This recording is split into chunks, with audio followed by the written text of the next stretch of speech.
아멘. 이 시간 우리에게 주시는 하나님의 말씀을 함께 보도록 하겠습니다. 오늘 우리에게 주시는 하나님의 말씀은 로마서 9장 8절로 16절까지의 말씀입니다. 제가 가지고 있는 성경은 251면 그 반에 있을 것 같습니다. 9장 8절부터 16절까지 천천히 같이 읽습니다. 9장 8절 읽습니다. 곧 육신의 자녀가 하나님의 자녀가 아니요 오직 약속의 자녀가 시로 여기심을 받느니라. 약속의 말씀은 이것이니 영영이 때 내가 이르리니 사라에게 아들이 있으리라 하시니라. 그뿐 아니라 또한 리브가가 우리 조상 이삭 한 사람으로 말미암아 임신하였는데 그 자식들이 아직 나지도 아니하고 무슨 선이나 악을 행하지 아니한 때에 택하심을 따라 그는 하나님의 뜻이 행위로 말미암지 않고 오직 부르신 이로 말미암아 서게 하려 하사 리브가에게 이르시되 그 자가 어린 자를 생기리라 하셨나니 기록된 바 내가 야곱은 사랑하고 에서는 미워했다 하심과 같으니라. 그런즉 우리가 무슨 말을 하리요 하나님께 도리가 있느냐 그럴 수 없느니라. 모세에게 이르시되 내가 긍휼히 여길 자를 긍휼히 여기고 불쌍히 여길 자를 불쌍히 여기리라 하셨으니 그런즉 원하는 자로 말미암도 아니요 다른 악질하는 자로 말미암도 아니요 오직 긍휼히 여기시는 하나님으로 말미암으니라. 아멘. 이 시간 우리 김재영 목사님 나오셔서 이스라엘을 부르신 하나님이라는 제목으로 말씀을 전하실 텐데 말씀 위에 기름 부어달라고 이 시간 간절한 마음으로 말씀을 위해서 간절한 마음으로 잠시 동안 기도하는 시간 같습니다. 할렐루야. 우리 하나님 아버지여 참으로 감사합니다. 주님께서 우리를 사랑하여 주시고 인도하여 주시고 축복하여 주시고 말씀 위에 기름 부어 주시니 감사합니다. 충만케 하여 주시니 감사합니다. 어떻게 하나님 바라보게 하시고 하나님을 의지하게 하시고 하나님 안에서 승리할 수 있도록 주시옵소서. 아무도 다시 하나님께서 역사해 주시고 인도하시고 성령 안에 우리 신령 가운데 찾아오시고 아버지 은혜를 보여주시며 위로와 또 평강이 우리 신령 가운데 나타날 수 있도록 도와주시고 지리를 알고 진리가 우리 신령을 자유케하는 변화에 나타날 수 있도록 응하시고 역사해 주시기 원합니다. 성령 하나님 역사하여 주시옵소서. 성령 하나님 임하여 주시옵소서. 오늘 이 시간 주의 성령의 충만함으로 우리 신령을 채우시고 아버지 하나님 성으로 진리의 영으로 우리 가운데 임하여 주셔서 우리가 주님의 말씀을 따라 성리하며 살아갈 수 있도록 은혜를 보여주시고 역사하여 주시기 원합니다. 거룩하신 아버지 하나님, 우리를 불러주시고 오늘도 주님 전에 나와 예배할 수 있도록 인도하시니 감사합니다. 성령 하나님, 자기의 심령 가운데 임하여 주셔서 하나님의 은혜 가운데 가게 하시고 주의 도우심 가운데 가게 하시며 우리에게 약속하신 하나님 말씀을 따라 우리 인도하신 주님을 따라 살아가는 자로나오로나 치우치지 않는 귀한 믿음 될 수 있도록 도와주옵소서. 오늘 이 시간 주님 전에 모여 예배할 때에 우리 주님께서 홀로 영광 받아주시고 우리에게 주의 은혜가 임하는 귀한 시간 되게 도와주옵소서. 예수 이름으로 축복하며 기도합나이다. 아멘. 우리 찬양 드리고 말씀을 나누도록 하겠습니다. 오 신실하신 주 우리 찬양하겠습니다.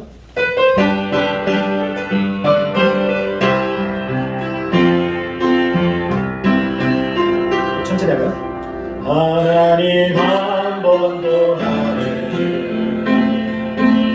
실망시킨 적 없으시고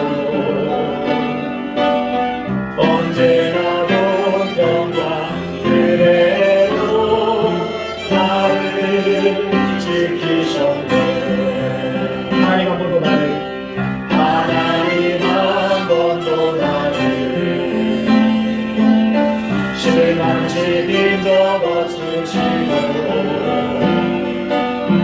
언제나 공평과 은혜로 나를 지키셨네. 오 신실하신 주, 오 신실하신 주,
그 약속을 지키사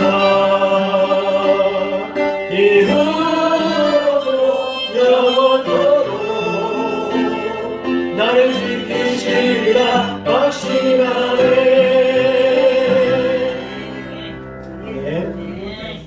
하나님의 신실하심을 믿습니다. 우리를 이끄시는 그 하나님의 사랑이 우리 삶 가운데 끊이지 않고 오늘도 부어짐을 믿습니다. 오늘 저는 로마서의 말씀을 가지고 이스라엘을 택하신 하나님이라는 제목으로 하나님의 말씀을 증거하도록 하겠습니다. 로마서는 모든 성도들이 아주 낯익게 또 접하는 또 읽게 되는 그런 성경입니다. 우리 TV에 보면 건강백세라는 프로그램이 있는 것 같습니다. 여기 보면 각양의 어떤 질병과 질환을 갖고 있는 분들이 어떤 이제 음식이나 어떤 약품을 접하고 그걸 통해서 생활 습관이 바뀌고 그래서 건강을 되찾았다라는 이야기가 나오는데요. 우리가 이제 병원에 가면 의사가 이제 환자를 들여다보고 그냥 바로 약만 처방해주지 않습니다. 가장 중요한 것은 진단이 가장 우선되어야 된다는 거죠. 정확한 진단이 있어야만 그 진단에 따른 처방이 있게 됩니다. 로마서는 그러한 건강백세 같은 순서로 이루어지고 있습니다. 첫 번째는 우리의 삶이 어떤가라는 것을 진단하고 있습니다. 썩어지지 않을 하나님의 영광을 썩어질 인간과 금수와 버러지 형상으로 바꾸어서 상실한 마음대로 내버려진 이러한 인간의 상태를 로마서 1장, 2장, 3장을 통해서 성경은 말하고 있습니다. 그리고 우리에게 정확한 진단을 내리게 되는 것이죠. 처방을 내리게 됩니다. 구원받는 방법에 대해서 말씀하고 있습니다. 오직 믿음으로, 예수 그리스도를 믿음으로 우리가 구원받게 된다라고 말씀하고 있습니다. 그러면 이제 우리가 진단을 받고 처방받았으면 이제 그 약을 잘 복용을 하고 또 물리 치료실에 가가지고 물리 치료를 받고 이렇게 해야 되지 않습니까? 마찬가지로 치료가 진행되게 된다는 거죠. 그게 로마서 6장, 7장, 8장의 말씀을 통해서 구원받는 사람들은 어떻게 살아야 되냐라고 하는 것들을 얘기하고 있습니다. 그러므로 이제 그리스도 예수 안에 있는 자에게는 결코 정죄함이 없나니 이는 그리스도 예수 안에 있는 생명의 성령의 법이 죄와 사망의 법에서 너를 해방하였습니다. 우리가 알거니와 하나님을 사랑하는 자, 곧 그 뜻대로 부르심을 입은 자에게는 모든 것이 합력하여 선을 이루느니라 라고 말씀하고 있습니다. 오늘 우리 삶 가운데 하나님의 사랑이 부어지고 우리가 주님을 만나게 되었습니다. 그러고 나서 갑자기 이제 8장까지 이어졌던 성경 구절이 껑충 뛰어서 12장으로 가면서 12장부터 16장까지 구원받은 성도들이 어떤 생활 방식으로 살아가야 되느냐라는 겁니다. 유명한 명의의 진단을 받고 또 처방을 받아서 치료받아서 우리가 건강을 되찾았는데 이 되찾은 건강을 우리가 어떻게 잘 유지해 나가야 되느냐, 건강을 회복한 사람처럼 살아가는 방법이 무엇이냐라고 하는 것들이 12장부터 16장까지 기록되고 있는 것들을 보게 됩니다. 그런데 그 사이에 껑충 뛰어서 12장까지 가는데 그 사이에 9장, 10장, 11장의 이야기가 존재하고 있습니다. 그래서 저는 오늘 욕심 같아서는 9장 1절부터 11장 끝을까지를 읽고 싶지만 또 목사님이 주보에 본문 말씀을 또 기록하시는 그런 노고가 있으니까 그래서 줄여서 그래서 8절부터 16절까지만 기록했던 것입니다. 그럼 오늘 가셔서 로마서를 시간 되시는 분들은 처음부터 끝장까지 한번 쭉 읽어보십시오. 아들이 군대에서 편지를 보냈습니다. 장문의 편지를 보냈습니다. 훈련 받느라고 얼마나 힘들었으면 그렇게 평소에 무뚝뚝했던 아들이 그래 장문의 편지를 보냈겠습니까? 편지요 라고 요즘은 그렇게 전달 안 하겠지만 편지요 하고 내 손에 아들의 군대 간 아들의 편지가 전달되었습니다. 봤더니 16장짜리 편지예요. 그러면 어머니가 계획을 세웁니다. 오늘은 첫 번째 장을 읽자. 그리고 내일은 두 번째 장을 읽자. 근데 두 번째 장이 좀 기니까 두 번째 장은 이틀에 걸쳐서 나눠서 읽자 라고 하는 엄마는 아무도 없을 겁니다. 설거지하는 손을, 물 묻은 손을 바지에 쓱쓱 닦고 다른 일 다 제쳐놓고 그 아이의 편지를 뜯어서 처음부터 끝까지 읽으면서 눈물도 흘리고 웃기도 하고 미소도 짓고 추억에 잠기기도 하고 그러면서 어느 순간인가 끝장까지를 다 읽어내려갑니다. 그러면서 아들이 어떤 형편인지 처진지를 깨닫게 되는 것이죠. 그런데 우리에게 편지가 왔습니다. 로마서라고 하는 편지가 왔는데 사실은 우리에게 보낸 하나님의 편지입니다. 근데 우리는 이 편지를 읽으면서 계획을 세웁니다. 처음부터 왜 이렇게 길어? 다른 성경은 좀 짧더니만 로마서는 왜 이렇게 기냐? 그러면서 야 이거 몇 장짜리야? 읽기도 전에 먼저 넘기죠. 그리고 이제 16장까지네. 그러면서 이거 16일간의 계획을 세워야 되나? 라고 생각을 하죠. 그러면서 첫째 날은 1장을 읽고 듣지 않은 2장을 읽고 그러면서 16장까지를 16일에 걸쳐서 읽으면서 2장 읽을 때 1장을 잊어먹고 3장 읽을 때 2장을 잊어먹고 4장 읽을 때 3장을 잊어먹고 그러면서 16장까지 읽고 나서 내가 뭘 읽었지? 라고 생각하고 있습니다. 어제 제가 이제 시골에 계신 부모님을 방문했는데 어머님이 이제 식당에서 이제 부엌에서 준비를 하시다가 갑자기 건너방으로 가시는 거예요. 가시다가 내가 왜 왔지? 그럼 다시 돌아오시는 거예요. 그 모습이 너무 익숙한 거예요. 저도 그렇지 않습니까? 검색해봐야지. 핸드폰을 꺼냈어요. 그래서 내가 뭘 검색하려고 했지? 그리고 핸드폰을 열었는데 정작 검색하다 보면 눈에 띄는 걸 먼저 들어가다 보면 나중에는 검색하려고 하는 것도 잊어먹고 다시 이제 핸드폰을 닫아버리는 우리 모습을 보지 않습니까? 그래서 저는 성경을 읽을 때 통짜로 읽는 것이 중요하다라는 주장을 펼치고 있습니다. 우리가 여러분 경험해 보셨죠? 연세가 계신 분들은 시골에 계신 부모님께 편지를 쓰면서 평소에 하지도 않았던 부모에 대한 걱정, 건강에 대한 염려, 가족에 대한 사랑 이런 것들을 듬뿍 담아서 편지를 쓰고 나서 마지막에 추심하고 나서 용돈이 떨어졌습니다 라고 얘기하죠. 근데 부모님이 그 추심을 안 읽었다면 편지 쓴 목적은 이루어지지 않습니다. 우리가 성경을 읽어나갈 때 첫 번째 장부터 끝까지 성경 66권을 다 읽지 못한다 하더라도 각 권을 처음부터 끝까지 읽는 것이 참 중요하다라는 생각을 갖게 되는데 특별히 오늘 9장부터 11장까지의 내용을 보면 전체적인 문맥의 흐름과 상관없는 이스라엘에 관한 이야기가 나오고 있다는 겁니다. 여러분 우리가 오늘 본문 말씀을 읽었죠? 벌써 잊어버리셨죠? 오늘 본문 말씀을 보면 아브라함의 씨가 다 그 자녀가 아니다. 오직 이삭으로부터 난 자라야 내 씨가 되리라 라고 부름받았다라고 말씀합니다. 그리고 13절에 보면 기록된 바 내가 야곱은 사랑하고 에서는 미워했다 하심이라 라고 얘기할 때 여러분 이 성경을 읽으면서 우리는 연상을 하게 되죠. 자 여기서 아브라함의 씨 그 중에서도 이삭으로부터 난 자는 누굴까? 하나님께서 태어나기도 전부터 에서는 미워하고 야곱은 사랑했다고 얘기하는데 그 야곱은 누구고 에서는 누굴까? 라는 생각을 갖게 됩니다. 그러면 이 야곱은 누구고 에서는 누구일까요? 오늘 우리가 분명히 알아야 될 것은 로마서 9장 1절에 보면 이렇게 얘기하고 9장 1절, 2절, 3절에 보면 이렇게 얘기하고 있습니다. 제가 이제 9장부터 11장까지 다 읽지 못하니까 각 첫 번째 절만 같이 한번 읽어봅시다. 9장 1절부터 3절까지 보면 내가 그리스도 안에서 참말을 하고 거짓말을 아니하노라. 나에게 큰 근심이 있는 것과 마음에 그치지 않는 고통이 있는 것을 내 양심이 성령 안에서 나와 더불어 정언하노니 나의 형제 곧 고륙의 친척을 위하여 내 자신이 저주를 받아 그리스도에게서 끊어질지라도 원하는 바로라. 지금 사도 바울은 누구를 연상하면서 이 성경을 기록하고 있습니까? 자기 민족입니까? 아니면 예수 믿는 모든 사람을 생각하고 있습니까? 오늘 고륙 친척을 위하여 라고 얘기하고 있습니다. 피부치를 얘기하고 있는 겁니다. 자기 민족을 얘기하고 있는 거죠. 자, 10장 1절을 한번 봅시다. 10장 1절 같이 한번 읽어볼까요? 형제들아 내 마음에 원하는 바와 하나님께 구하는 바는 이스라엘을 위함이니 곧 그들로 구원을 받게 함이라. 여기 나오는 이스라엘은 영적인 이스라엘을 얘기할까요? 아니면 실제 이스라엘 백성들을 얘기할까요? 2절에 보면 그 증거가 조금 더 분명해집니다. 내가 정하노니 그들이 하나님께 열심히 있으나 올바른 지식을 따르는 것이 아니니라. 그러니까 딱 나오죠. 누굽니까? 이스라엘 백성들이에요. 자, 11장 1절 한번 볼까요? 같이 읽겠습니다. 시작. 그러므로 내가 말하노니 하나님이 자기 백성을 버리셨느냐? 그럴 수 없느니라. 나도 이스라엘이요 아브라함의 씨에서 난 자요 베냐민 지파라. 그러면 사도 바울은 지금 영적인 이스라엘 얘기하고 있습니까? 아니면 육적인 이스라엘을 얘기하고 있습니까? 육적인 이스라엘을 얘기하고 있다. 오늘 읽었던 본문 말씀에 하나님께서 야곱은 사랑하고 에서는 미워했다. 오늘 이 말씀 속에 야곱은 이스라엘 백성들을 얘기하고 있습니다. 아브라함의 씨가 다 그 자녀가 아니라 이삭으로부터 난 자가 내 씨라라고 할 때도 여기는 이스라엘을 얘기하고 있습니다. 여러분 성경을 보면서 왜 9장부터 11장까지가 삽입될 수밖에 없었을까라는 겁니다. 초대 교회는 맨 먼저 이스라엘 백성들에게 복음이 전거되었습니다. 그러고 나서 예루살렘의 스데반 순교를 통해서 예루살렘에 일어난 핍박을 통해서 이스라엘 백성들이 전 세계로 흩어지게 되었습니다.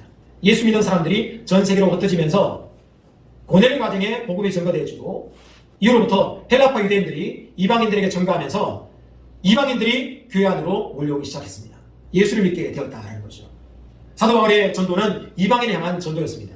그 전도를 통해서 교회가 왕성하게 일어나게 되었습니다. 그리고 나서 이제 로마에 있는 모든 유대인들이 다 로마를 떠나야 된다라고 하는 로마 형제의 침령이 나게 되면서 이제 교회는 유대인 없는 이방인 중심의 교회가 되게 되었습니다. 그렇게 되면서 다수의 이방인들을 소수의 유대인들이 치리하였던 그러한 교회 시스템 자체가 이제는 유대인들이 사라지고 이방인들이 차지하게 되는 이방인들 중심의 교회가 되는 그런 모습을 띠게 되었습니다. 그러면서 어떻게 됐습니까? 점점 그런 시대가 구축되어져 나가게 되었고, 그리고 이제 콘스탄티니에서 이제 기독교가 공인되면서 이제 국교가 되고, 그러면서 이제 교회 안에서는 이방인 중심의 교회가 만들어지게 됐고, 누가 세워지게 됐습니까? 교황이 들어서게 됐습니다. 그리고 주변을 바라보니까 이제 이스라엘 나라도 사라지게 되었습니다. 그들 마음속에 드는 생각은 뭐냐면, 이제 이스라엘 나라도 사라졌으니 이런 이스라엘에 주인 모든 축복이 교회에게 왔다라는 거죠. 그 당시에는 카톨릭이죠. 카톨릭 교회에 왔다라는 겁니다. 그리고 이제 교회가 다스리는 나라, 천년왕국이 이루어졌다라고 얘기됐고, 천년왕국이 있으면 누가 있어야 됩니까? 황제가 있어야 되죠. 그래서 그 황제가 바로 교황이 된 것입니다.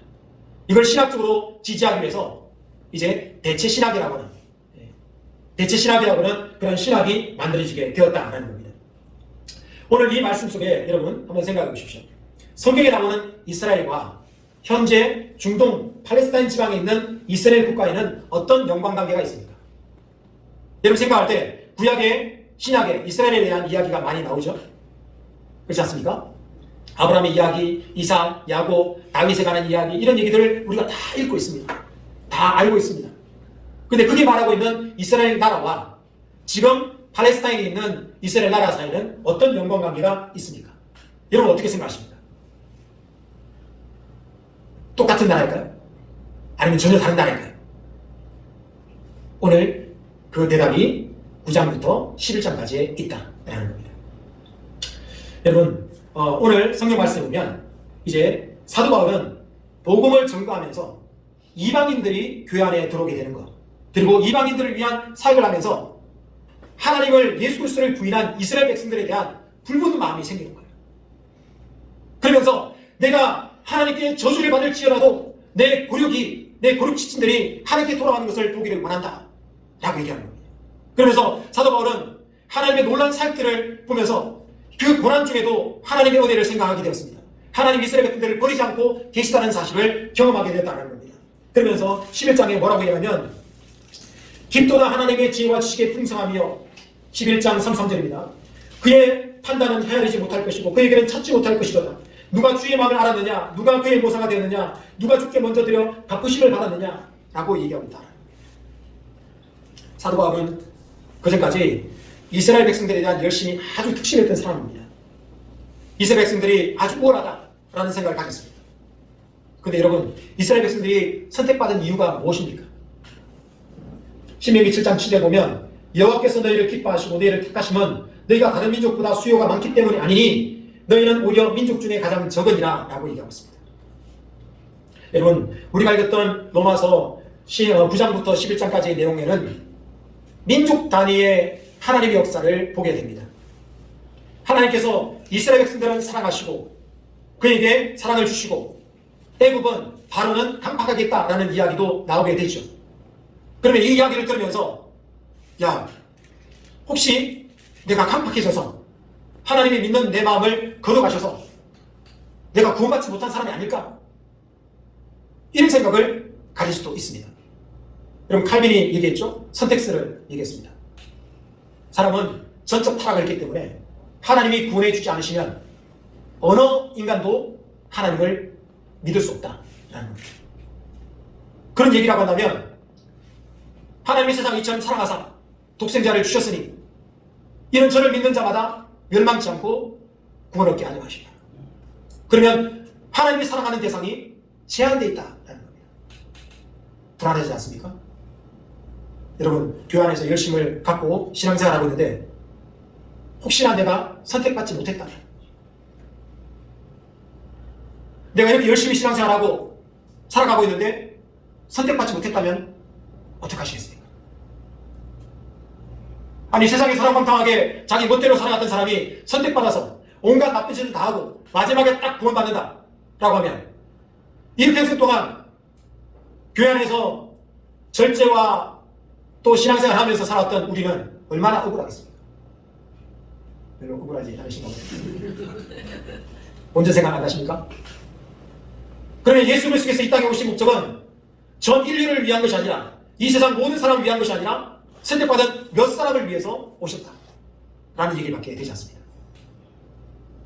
설마 그럴 리가. 그런데 성경을 읽어보니까 하나님이 강팍의 십자를 강팍하게 만들고 긍휼의 길자를 긍휼히 이긴다고 말씀하고 있는 거예요. 그러면서 우리가 생각할 때 아이고 내가 믿으니 내가 기도하니 우리 아들도 개방나는 시험 살고 있는 우리 아들도 언젠가는 돌아오겠지 라는 그런 일말의 기대를 갖고 살아갈 때도 있다는 것이죠. 근데 오늘 로마서 9장부터 11장까지 이야기는 개개인에 관한 이야기가 아니라 바로 민족에 관한 이야기다라는 겁니다. 예수님께서 이 땅에 오시기 위해서 어느 민족을 통해서 오실지 정해야 되지 않겠습니까? 주님은 예언하지 않고 일을 행하지 않으십니다. 선지자에게 알리지 않고 그 행사를 행하지 않으신다고 성경은 말하고 있습니다. 왜 그럴까요? 하나님이 하신 이후에 이게 하나님 일이었구나, 하나님이 하셨구나 라는 사실을 우리로 하여금 깨닫게 하기 위해서, 우리로 하여금 믿음을 갖게 하기 위해서 그런 일을 행하신다는 겁니다. 여러분, 토기장의 비유가 9장 21절에 나옵니다. 토기장이가 그릇을 만드는데 하나는 귀 있을 그릇을 만들고 하나는 천 있을 그릇을 만들었다는 겁니다. 시골에 가면 똥바가지가 있습니다. 가을에 잘 익은 바가지를 큰 놈을 골라가지고 절반을 딱 잘라가지고 속을 파내가지고 그걸 잘 말려가지고 찌고 말리고 해가지고 바가지를 만들면 하나는 우물을 떠서 마시는 물바가지가 되고 하나는 똥통에 똥을 푸는 바가지가 된다는 겁니다.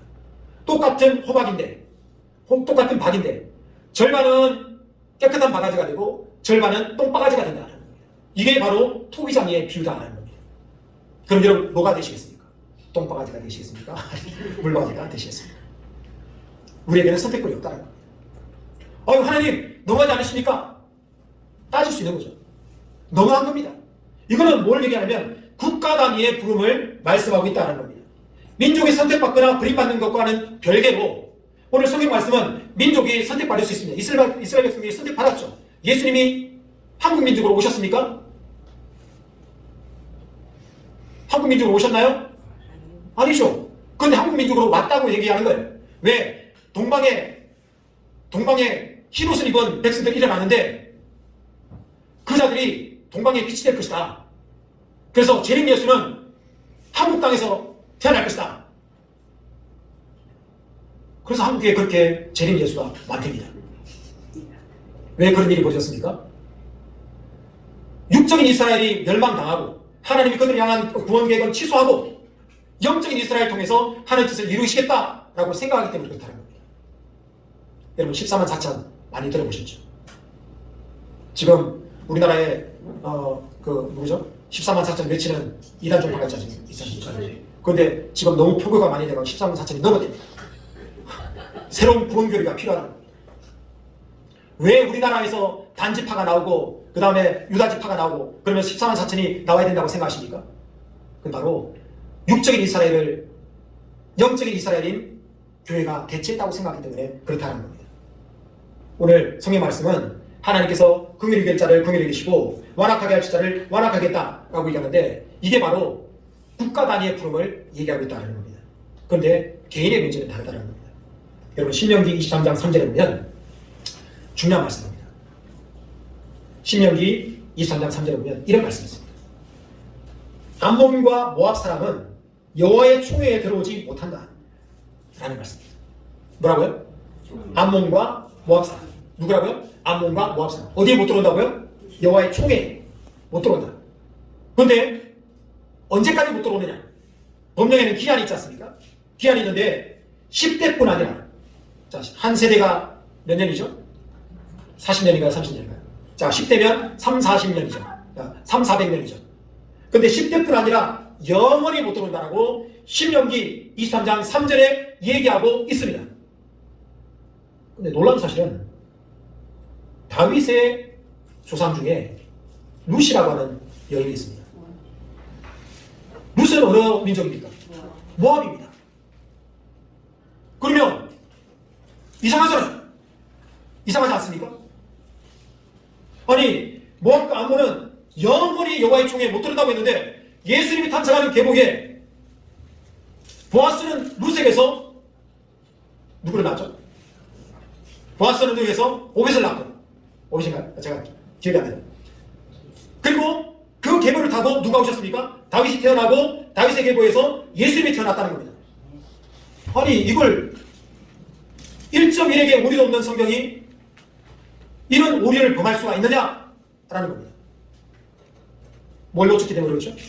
민족적인 선택과 개인의 선택의 문제는 다르기 때문에 그렇다는 겁니다. 여러분, 우리는 성경을 읽으면서 이스라엘의 좋은 모습이 나타나면 그것은 영적인 이스라엘이다. 영적인 이스라엘인 교회다. 그 바로 나다. 나를 하나님의 향한 하나님의 계획이다. 라고 아멘 합니다. 그리고 성경을 읽으면서 부정적인 모습, 잘못된 모습을 보면 이러니까 육적인 이스라엘 백성들이 이렇게 고난을 받고 역경에 처해지라고 얘기하고 있다는 겁니다. 여러분, 구약에 그러니까 이 역사적인 이스라엘 백성이 이스라엘이 영적인 이스라엘인 교회로 바뀌었다라고 하는 것들이 대체신학인 언약신학입니다. 이거는 바로 아까 말씀드린 것처럼 가톨릭 교회가 그들의 권위를 세우기 위해서 교황의 권위를 세우고 교황의 통치를 정당화하기 위해서 천년왕국이 천주교에서는 무천년을 얘기하거든요. 왜냐하면 교회가 다스리는 이 시대가 바로 천년이니까, 천년 왕국이니까 라고 얘기하고 있습니다. 그렇게 되면서 종교개혁을 하고 나왔던 교회들마저도 칼빈에서 루트에서 이런 대체신학, 언약신학이 고스란히 우리에게 주어졌다라는 겁니다. 그러면서 성경이 이제 비유적으로 해석되는 겁니다. 구약의 이스라엘 백성들은 비유적으로 교회인 우리를 얘기하고 있다라고 얘기하게 되면서 이제 그 오리겐이라고 하는 사람이 그 체계를 만들어 나가는 중에 한 사람인데 이 사람이 모든 성경을 비유로 바꿔버렸습니다. 여러분, 누가복음 10장을 예를 들자면 누가복음 10장에 보면 선한 사마리아인의 이야기가 나옵니다. 거기 보면 율법사가 와가지고 예수님께 내 이웃이 누굽니까? 라고 물었어요. 그런데 예수님께서 선한 사마리아인의 이야기를 하십니다. 그 내용 뭔지 아시죠? 한 사마리아인이 예루살렘에서 사마리아에서 오르내려가다가 강도를 만났습니다.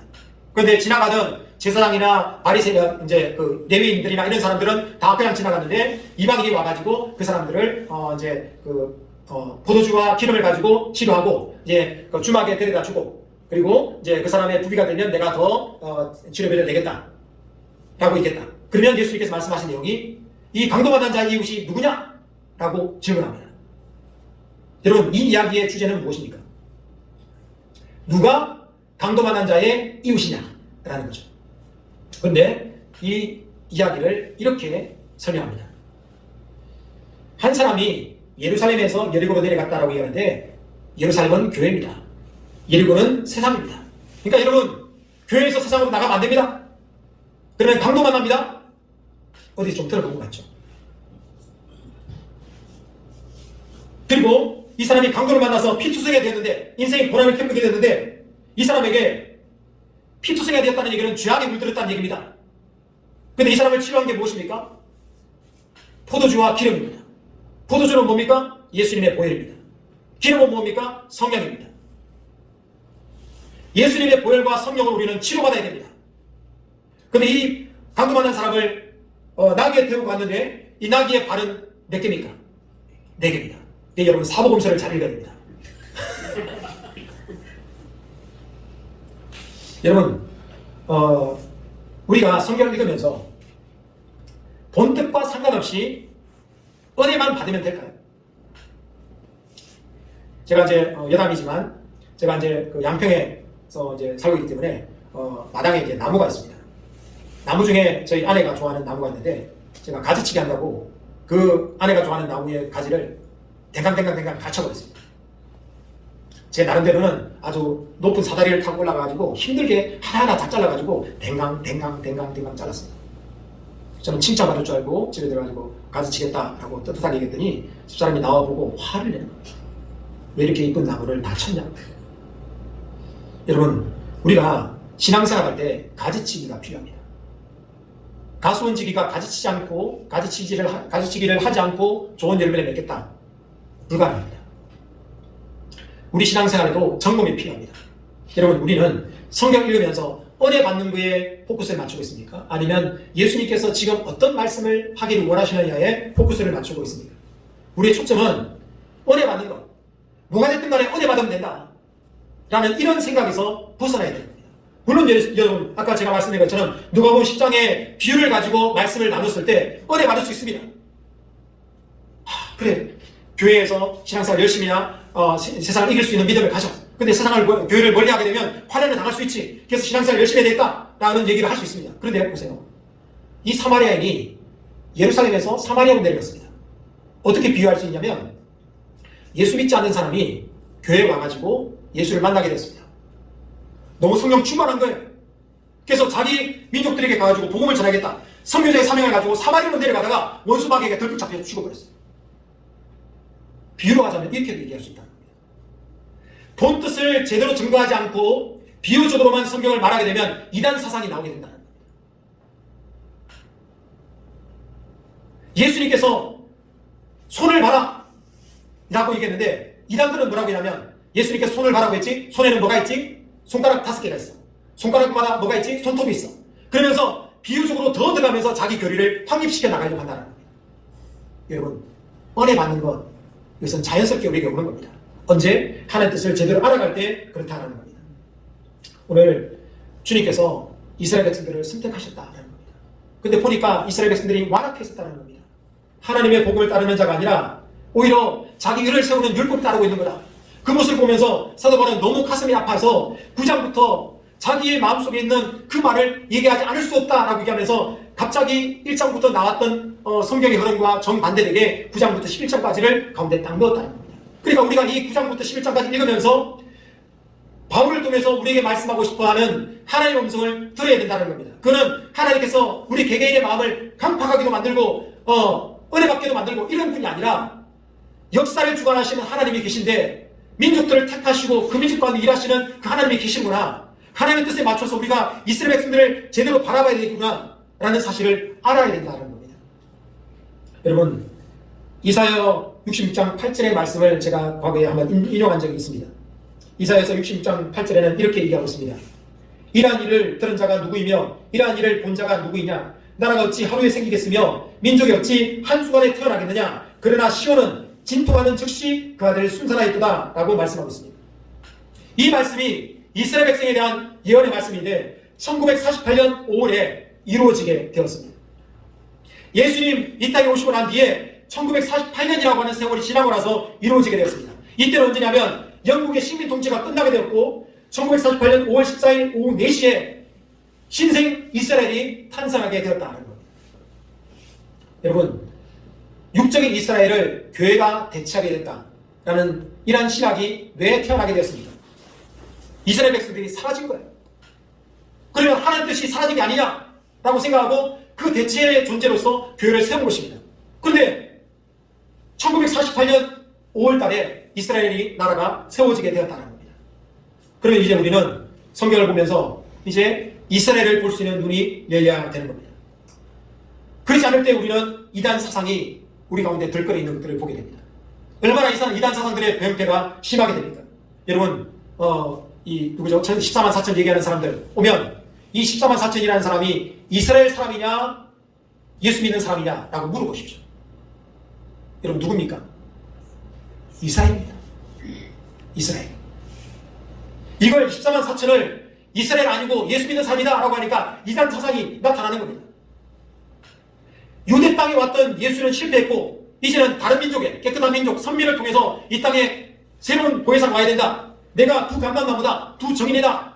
라는 얘기를 하게 됐던 근거가 무엇입니까? 그래서 바로 육적인 이스라엘을 영적인 교회가 대체했다라고 얘기하고 있다는 겁니다. 여러분, 로마서 11장 28절 한번 보십시오. 로마서 11장 28절의 말씀 보면 이렇게 얘기하고 있습니다. 복음으로 하면 그들이 너희로 말미암아 원수된 자요 택하심으로 하면 조상들로 말미암아 사랑을 입은 자라. 하나님께 선택을 받았는데 왜 예수를 안 믿습니까? 칼빈의 선택론을 이야기하려면 선택받았으면 예수를 믿어야 되는 겁니다. 그런데 택하심으로 하면 조상들로 말미암아 사랑을 입었다는 거예요. 그런데 복음 앞에서는 그들이 원수된 자가 됐다는 겁니다. 왜? 이스라엘의 넘어짐을 통해서 많은 이방인들이 주님께 돌아오는 일이 벌어지기 때문에 그렇습니다. 여러분, 마트가 오픈을 했어요. 문을 열었습니다. 가서 봤더니 쓸만한 물건이 있는 거예요.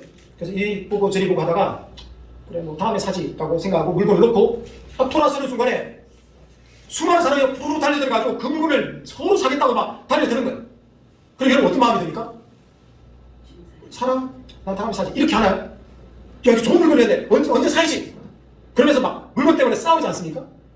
그래서 저희 중국이나 이런 데 보면 뭐 블랙 프라이데이 이렇게 보면 막 물건 하나 가지고 서로 육박전이 벌어지고 유탄전이 벌어지고 하는 거 보지 않습니까?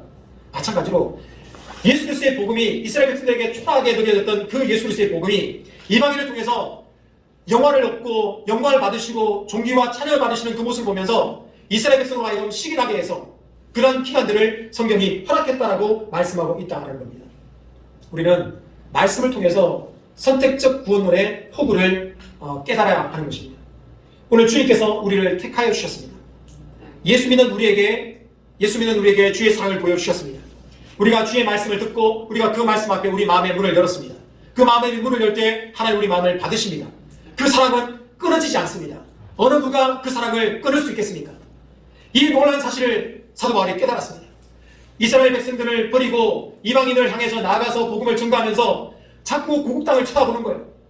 아침마다 CNN을 켜가지고 미국이 어떻게 돌아가는지 보는 것처럼 아침마다 인터넷 들어가가지고 우리나라가 어떻게 돌아가는지 보는 거예요. 그러니까 사도 바울은 이스라엘 백성들이 강팍해지는 걸 보는 겁니다. 예수 그리스도를 거부하는 것들을 보게 되는 겁니다. 그 마음이 얼마나 불붙은 것 같습니까? 그러니까 사도 바울이 모세의 고백처럼 내가 저주를 받아 하나님 앞에 끊어질지언정 바라는 것은 내 민족 이스라엘 백성들이 주님께 돌아오는 것이다. 나는 이를 위해서 이스라엘 백성들이 시인하도록 하기 위해서 더 복음에 열심히 매진해야 되겠다 라고 얘기하면서 이 사랑은 그 누구도 끊을 수 없는 거다. 하나님의 선택하심은 패하지 않는다 라고 말씀하고 있다는 겁니다. 근데 우리는 정작 이 성경을 읽으면서 마음에 불안이 있어요. 혹시나 내가 선택받지 못한 거 아닐까? 민족의 선택을 개인의 선택으로 오해해버리는 겁니다. 아까 말씀드렸죠. 모압과 암몬 지파는 이 여호와의 총회에 영원토록 들어오지 못한다고 얘기했지만 룻이 떡하니 보여주겠다는 겁니다. 이런 이야기는 제가 하나만 얘기했지만 성경에는 수많은 이야기가 기록되고 있지 않습니까? 하나님의 선택하심은 우리를 향한 하나님의 계획은 절대로 끊이지 않습니다. 모든 사람이 육적인 이스라엘 역사는 끝났다라고 얘기할 때 이사야 예언이 수천 년의 세월을 천여 년의 세월을 지나서 우리 눈앞에 바로 성취되는 것을 보지 않습니까? 여러분, 어떤 이의 이야기처럼 예수님의 오심이 더디다, 예수님의 오심이 사라졌다라고 얘기했지만 정작 그렇습니까? 수많은 사람들이 하나님이 이스라엘 백성을 선택했던 일들은 이제 실패했다 라고 얘기할 때 하나님은 역사의 오랜 시간을 때려서 하나님의 시간에 하나님 때의 구원의 성취를 이루는 것들을 우리는 보게 되었습니다. 그렇다고 한다면 모든 사람들이 잠들어 있는 이 시대에 예수님 오시겠다라고 얘기하는 이제 얼마 지나면 홍수가 온다라고 노아가 외칠 때 많은 사람들이 미친 소리 하지 마라, 술 취한 소리 하지 마라, 정신없는 소리 하지 마라 라고 할 때 홍수가 임했던 것처럼 예수님의 강림하심이 우리 가운데 온다라고 얘기하고 있는 것입니다. 제 아버님이 많이 안 좋습니다. 그래서 제가 시골에 다녀왔는데 여러분, 제 아버님은 이제 사실 날이 얼마 없다라는 사실을 자꾸 생각하게 됩니다. 근데 여러분은 장담할 수 있습니까? 제가 아버님께 그렇게 얘기했어요. 아버님이 천국 가는 스타트를 잘 끊으십시오. 그러면 어머니 가고 그냥 가고 그 다음에 뭐 이렇게 가족들 순서대로 가면 되지 않겠습니까? 여러분, 나는 데는 순서가 있지만 가는 데는 순서가 있습니까? 제 가족들은 모두가 다 아버님이 먼저 가실 거라고 생각하는 거예요. 그럼 제가 보니까 어머니가 먼저 갈 것 같아요. 누가 장담할 수 있겠습니까? 예수님 오심을 우리가 언제 맞이할 수 있겠습니까? 예수님 오지 않으면 우리가 갈 텐데. 여러분, 예수님께서 무화과 나무의 비유를 배우라 라고 말씀하십니다. 그것은 무엇입니까? 역사를 주관하신 하나님이 지금도 일하고 계시다라는 겁니다. 눈을 들어보십시오. 우리는 눈을 들지 않으면 옆에 사람이 뭐 하는지 모릅니다. 눈을 들게 하면 역사의 주관자 되신 하나님이 어떻게 일하시는지를 알지 못합니다. 자기 문제에 빠져 있습니다. 나는 지금 하나님이 하셔야 되는데 지금 하나님이 하지 않는 거예요. 그러니까 하나님이 없다라고 생각합니다. 근데 여러분, 깊은 맛은 시간이 시즈닝이라고 보통 얘기하죠. 시간이 지나야 참된 맛이 이루어집니다. 장인은 기다릴 줄 아는 거예요. 하나님 우리를 하나님 걸작품으로 만들기 원하십니다. 하나님 없어. 찬양 보니까 하나님 일하시면 하나도 없어. 내가 믿는 거는 가장 헛된 거야. 거짓이야. 교회는 힘이 없고 유약해 라고 얘기하면서 우리 마음속에 불안과 불만이 불신앙이 찾아들 때 예수님은 무화과나무의 비유를 배우라 라고 말씀하셨습니다. 많은 사람들이 이스라엘을 선택한 하나님의 선택은 실패했다 라고 얘기하고 그 대신에 그걸 대체하기 위해서 대치신학을 언약신학을 만들었지만 보십시오. 역사가 하나님이라고 하심을 보여주고 있지 않습니까? 이스라엘 백성을 통해서 마지막에 온 이스라엘이 하나님께 돌아갈 날이 온다라고 말씀하셨습니다. 근데 조급한 사람들은 아니 이스라엘 보니까 무슨 온 이스라엘이 주님께 돌아오느냐? 그런 건 없어. 이건 바로 영적인 이스라엘을 얘기하고 있는 거야. 그래서 교회가 지금 돌아오고 있지 않냐? 라고 얘기했지만 아니다는 겁니다. 하나님 말씀이 지금도 일하고 있는 것입니다. 우리 향한 하나님의 언약이 이루어지고 계십니다. 여러분, 우리가 읽었던 말씀처럼 오늘 찬양처럼 하나님은 우리를 실망시키지 않으십니다. 우리를 향한 선택이, 우리 향한 사랑이 때로는 이렇게 했다가 저렇게 했다 하는 변덕스러운 하나님이 아닙니다. 우리가 하나님을 구주로 고백하는 이상 그 주님은 우리의 손을 잡고 계십니다. 역사가 이를 증명하고 있고 성경이 이와 같은 사실을 우리에게 말씀하셨습니다. 여러분, 우리 눈에, 육적인 눈에 하나님 보이지 않을 때 우리 육적인 눈을 감고 영안의 눈을 열어보십시오. 말씀의 눈을 열어보십시오. 그곳에는 하나님의 시간표가 지금도 째깍째깍 하고 있는 것들을 보게 되는 것입니다. 하나님 말씀은 1.1도 피하지 않고 다 이루어진 것들을 성경이 말하고 있습니다. 우리는 굳게 잡고 주님 오실 때까지 우리 신앙의 긍정을 다해 나가는 우리 모두가 되기를 예수 이름으로 축복합니다.